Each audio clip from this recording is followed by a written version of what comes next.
শিব চতুর্দশী উপলক্ষে সীতাকুণ্ড হাজারে হাজারে মানুষ। আর সীতাকুণ্ড এটা কিন্তু প্রতি বছরের একটা মেলা। এই মেলাতে সারা বাংলাদেশ এবং বিদেশ থেকেও অনেক অনেক মানুষ আসে।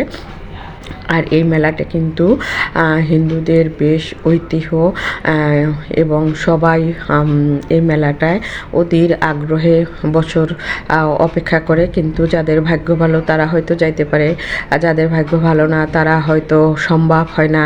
তো আমি এই ভিডিওটা যারা সহজে যায়নি, যাওয়া হয়নি তাদের জন্য ভিডিওটা করলাম। নমস্কার, আমি মনিকাস রেসিপি অ্যান্ড ব্লগ থেকে।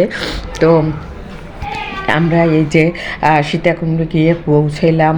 এই যে ব্যাসকুণ্ড, এখানে দেখতে পাচ্ছেন একটা পুকুর। এখানে স্নান করে পূর্বপুরুষের উপলক্ষে মাথা মুড়িয়ে পিণ্ডদান করে চারদিকে হাজারে হাজারে মানুষ। আর ওখানে একটু করে ভিডিও করে নিলাম, ভিডিও করতে দেয় না বলে এখানে ভিডিও করা যাবে না, তবু একটু করে ভিডিও করে নিলাম দাঁড়িয়ে।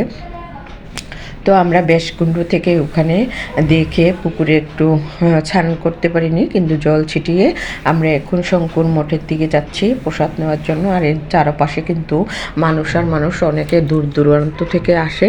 আর ওরা দেখা যায় যে অনেকে হয়তো দেখা যায় বোর্ডিংয়ে থাকতে পারে না বা আত্মীয় স্বজন নেই, ওরা ওখানে বিছানা করে নিজেরা হাঁড়ি পাতিল নিয়ে আসে, ওখানেই রান্না করে, ওখানে খায়, পুকুরে স্নান করে, ওখানেই কাপড় চোপড় শুকায় বাড়িঘরের মতো। নিজেরা 2-3 দিন যতদিন ইচ্ছা করে ততদিনই থাকে।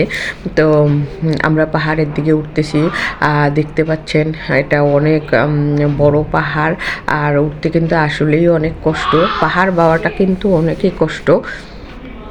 তো আমরা উঠতেছি, আর আমি এখানে দেখতে পাচ্ছেন ভিডিও করতেছি, সাবধানে সাবধানে উঠতেছি।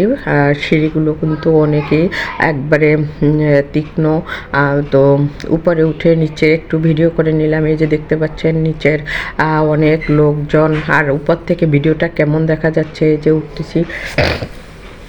এখানে অনেকেই অনেক রকম মানত করে। আর এখানে কিন্তু সবাই বলে তীর্থস্থান, এই তীর্থস্থানে গেলে কিন্তু অনেকেরই বলে পূর্ণ হয়। তবে আমার সৌভাগ্য হয়েছে, আমি 2বার চন্দ্রনাথ উঠেছি এবং একবার বীরপক্ষ গিয়েছি, কিন্তু শম্ভুনাথ 3বার গিয়েছি।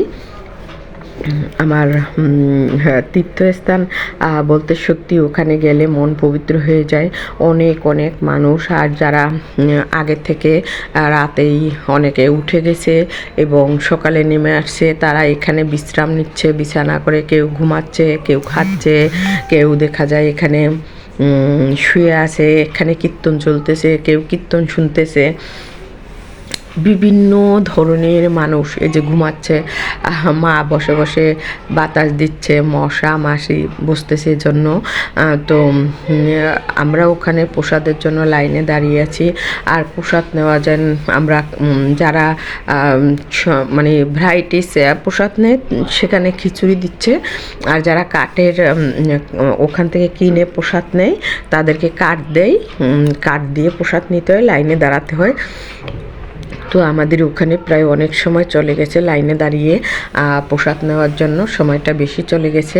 তো ওই ফাঁকে যারা ঘুমাচ্ছে, শুয়ে আছে, বসে আছে, খাচ্ছে, ফাঁকে আমি তাদের ভিডিও করে নিলাম। আর আমার ভিডিওর মধ্যে কিন্তু পাশে একটু বাচ্চা আছে, বাচ্চার কথার শব্দটা শোনা যাচ্ছে। এই যে আমরা প্রসাদ নিতে বসে গেলাম অনেক অপেক্ষার পরে। তো ওখানে কিন্তু বিভিন্ন ধরনের আইটেম দিয়ে একটা সবজি আর ডাল দেয়, কারণ অনেক হাজার হাজার মানুষ হয়তো অনেক পদের দেওয়া যায় না। আর একজন দুষ্টমি করে বলতেছে যে কাঁচামরিচ নেই, লেবু নাই, শসা নাই। তো আমি হাসতেছি আর কি। তো ওখানে আমরা সবাই বেশ মজা করে প্রসাদ নিলাম। প্রসাদ নেওয়ার পরে আমরা ওখান থেকে মানে আবার মানে বিশ্বনাথে যাওয়ার জন্য প্রস্তুতি মানে সবার। এই যে বিশ্বনাথ মন্দিরে উঠতেছি, আর ওখানেও ভিডিও করতে দেয় না, বিভিন্ন জায়গায় ভিডিও করতে দেয় না, তবু আমি একটু করে ভিডিও করে নিলাম। কিন্তু মেইন যে মন্দিরের ভিডিও এটা কিন্তু করতে দেন। আমি উঠতে উঠতে একটু ভিডিও করে নিলাম। তো ওখান থেকে বিশ্বনাথ থেকে দর্শন করে আমরা ওখানে আমরা নিচে নেমে আসলাম। আমরা এখন চন্দ্রনাথ মন্দিরের উদ্দেশ্যে যাত্রা করলাম। আর এখানে কিন্তু রাস্তাটা খুবই উঁচা নিচা আঁকাবাঁকা। ওখানে প্রাইভেট কার নিতে দেয় না। আমরা গাড়ি পার্কিং করে একটা ট্যাক্সি নিয়ে গেলাম।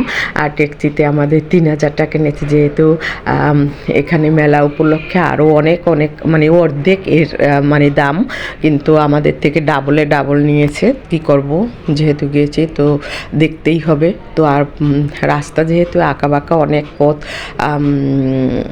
বালু ফালানো, অনেক হাঁটতেও হয়েছে। অনেক আমরা ২ জন নামছি, আবার ২ জন উঠছি, এভাবে করে হাঁটতে হয়েছে। তো আঁকাবাঁকা রাস্তা দেখে মানে দেখতেই পাচ্ছেন মানে গাড়ির মধ্যে কি পরিমাণে মানে ঝাঁকানাকা আর কি। শেষমেশ সেই আমরা উঠে গেলাম চন্দ্রনাথ পাহাড়ে। উঠে ওখানে আমরা একটু ভিডিও করে নিলাম আর দর্শন করে নেমে আসলাম। নেমে ওখানে আমরা একটু দোলনা পেয়ে নিচে গাড়ি পার্কিং ছিল যেখানে, একটু দুলে ঠুলে তো আমরা শেষমেশ বাসায় চলে আসলাম। তো সবাই ভালো থাকুন, সকলের জন্য শুভকামনা রইল। সবার সাথে ভিডিওটা শেয়ার করলাম, কেমন হলো কমেন্ট করে জানাবেন।